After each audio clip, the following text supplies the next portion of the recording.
जय खानदेश मंडळी. पहिले पाणी पडेनी भाऊ तर त्यांमुळे शेतकरी एकदम चिंतामय होता.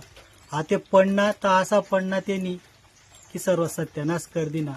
आजपर्यंत शेतकरीला अशी आशा होती, म्हणजे खात्री दिसून सांगे शेतकरी की यंदा भाव राहू नको राहू पण पीक चांगलं येईल.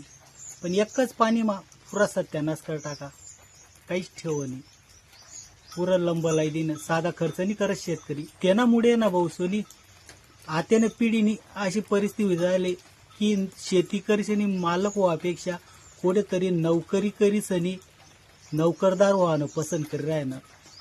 अवघड परिस्थितीची शेतीनी निसर्ग साथ नाही देसाठी. एक प्रकार दारुड्या तर चांगला की त्यांनी कसा म्हणतात बरबाद काय, पण शेती करीसन बरबाद होणं म्हणजे अवघड गंमत.